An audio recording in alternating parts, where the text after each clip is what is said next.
आज हम चर्चा करेंगे भारत के बहुत ही महत्वपूर्ण संवैधानिक पद राष्ट्रपति के बारे में। राष्ट्रपति का वर्णन संविधान के अनुच्छेद 52 में है, अर्थात अनुच्छेद 52 कहता है कि भारत का एक राष्ट्रपति होगा। अनुच्छेद 52 ये कहता है कि भारत का एक राष्ट्रपति होगा, ये अनुच्छेद 52 में है। अगर आपको प्रश्न में पूछता है कि भारत का एक राष्ट्रपति होगा, अनुच्छेद 52 भारत का जो ये राष्ट्रपति है यह अमेरिका के संविधान से लिया गया है, यानी अमेरिका के संविधान से प्रेरित है भारत का राष्ट्रपति। परंतु इसके बावजूद भी ये अमेरिका के संविधान से प्रेरित है, फिर भी यह अमेरिका के राष्ट्रपति के इतना शक्तिशाली नहीं होता है। भारत के राष्ट्रपति की तुलना हम ब्रिटेन की महारानी या वहाँ के राजा से कर सकते हैं। अर्थात भारत का जो राष्ट्रपति होता है वह कार्यपालिका का औपचारिक प्रधान होता है, ना कि वास्तविक प्रधान।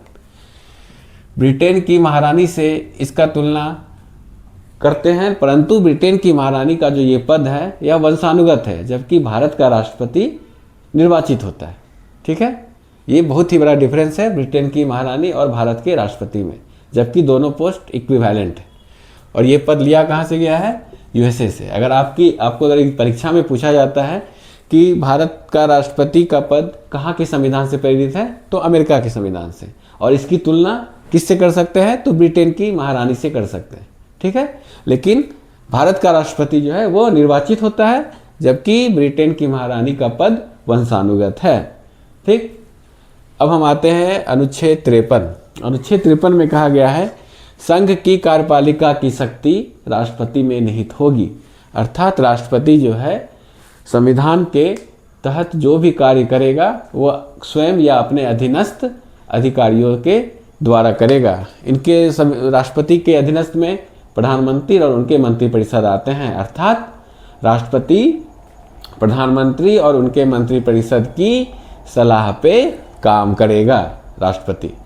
ठीक है, दूसरा, भारत का राष्ट्रपति राज्य का प्रमुख होता है। ठीक है, ये भी अनुच्छेद 53 में वर्णित है। भारत का राष्ट्रपति राज्य का प्रमुख होता है किस अनुच्छेद के तहत? अनुच्छेद 53 के तहत। पदक्रम में सर्वोच्च, यानी पदक्रम, संविधान का पदक्रम होता है, एक प्रोटोकॉल होता है कि कौन से सर्वोच्च पद पे हैं, उनके नीचे कौन आएगा, उनके नीचे कौन आएगा। तो इस पदक्रम में सर्वोच्च स्थान भारत के राष्ट्रपति को दिया गया है। इस क्रम में सर्वोच्च स्थान भारत के राष्ट्रपति को दिया गया है, जबकि पीएम यानी भारत के प्रधानमंत्री सबसे शक्तिशाली पोस्ट हैं। उसके बावजूद भी वरीयता क्रम में, सर्वोच्च वरीयता क्रम में, संवैधानिक वरीयता क्रम में राष्ट्रपति का पहला स्थान है। थोड़ा सा हम इसमें देखते हैं पदक्रम में। देखिए, पहले क्रम में आते हैं प्रेसिडेंट, दूसरे क्रम में आते हैं वाइस प्रेसिडेंट, ठीक है, हमारे उपराष्ट्रपति। तीसरे वरीयता क्रम में आते हैं प्राइम मिनिस्टर। प्राइम मिनिस्टर सबसे शक्तिशाली है, फिर भी इसका वरीयता क्रम तीसरा है। प्रेसिडेंट पहले वरीयता क्रम में आते हैं। ठीक है, चौथे वरीयता क्रम में राज्य के गवर्नर आते हैं। ठीक है, और इसके नीचे भूतपूर्व जो फॉर्मर प्रेसिडेंट रह चुके हैं, जो भारत के प्रेसिडेंट रह चुके हैं, वो 5वें नंबर पे आते हैं। इस प्रकार और भी प्रोटोकॉल है जिसकी चर्चा हम आगे करेंगे जब हम वरीयता क्रम को पढ़ेंगे। फिलहाल ये समझने के लिए है। यानी पदक्रम में सर्वोच्च राष्ट्रपति होता है किस अनुच्छेद के तहत? अनुच्छेद 53 के तहत। भारत का प्रथम नागरिक भी राष्ट्रपति को कहा जाता है। ये भी अनुच्छेद 53 में ही उसे यह दिया गया है। अनुच्छेद 53 के तहत ही भारत का प्रथम नागरिक राष्ट्रपति होता है।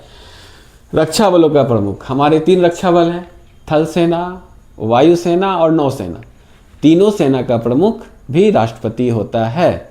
ये भी अनुच्छेद 53 के तहत उन्हें ये विशेषाधिकार प्राप्त है। ठीक है, नियुक्ति का अधिकार, यानी राष्ट्रपति को नियुक्ति का भी अधिकार है। राष्ट्रपति किसकी नियुक्ति करता है? प्रधानमंत्री की नियुक्ति करता है।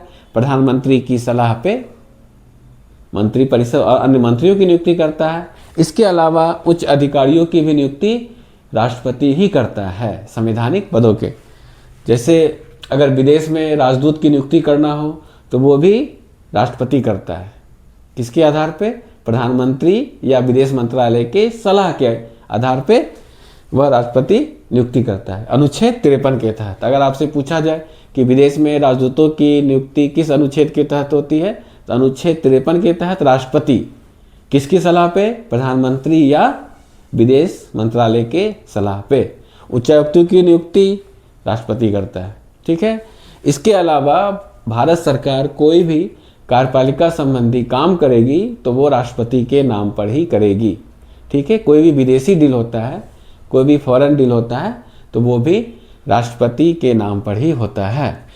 ठीक है, अब हम आगे इसको एक बार फिर से रिवाइज कर लेते हैं। अनुच्छेद 52 कहता है कि भारत का एक राष्ट्रपति होगा जो कि अमेरिका के संविधान से प्रेरित है।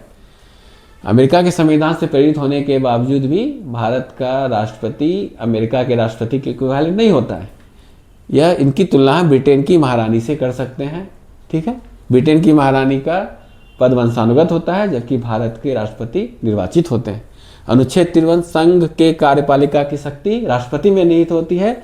अनुच्छेद 53 भारत का राज्य प्रमुख कौन होता है? राष्ट्रपति होता है। पद क्रम में सर्वोच्च राष्ट्रपति होता है। भारत का प्रथम नागरिक राष्ट्रपति कहलाता है। रक्षा बलों का प्रमुख यानी तीनों रक्षा बलों का प्रमुख भी राष्ट्रपति होता है और नियुक्ति का अधिकार बहुत से उच्चायुक्तों और राजदूतों की नियुक्ति का अधिकार भी राष्ट्रपति को होता है। ये सारे अनुच्छेद 53 में आते हैं। ठीक है, भारत के राष्ट्रपति, पहले ही मैंने कहा है कि भारत के राष्ट्रपति क्या होते हैं? महारानी के समान वंशानुगत नहीं होता है, इनका निर्वाचन होता है। तो भारत के राष्ट्रपति के निर्वाचन हेतु निर्वाचन मंडल होता है, तो वो आता है अनुच्छेद 54 में। अब हम अनुच्छेद 54 में पढ़ेंगे भारत के राष्ट्रपति का निर्वाचन और उनके निर्वाचन मंडल में कौन कौन होते हैं, उसके बारे में हम आगे पढ़ेंगे। ठीक है।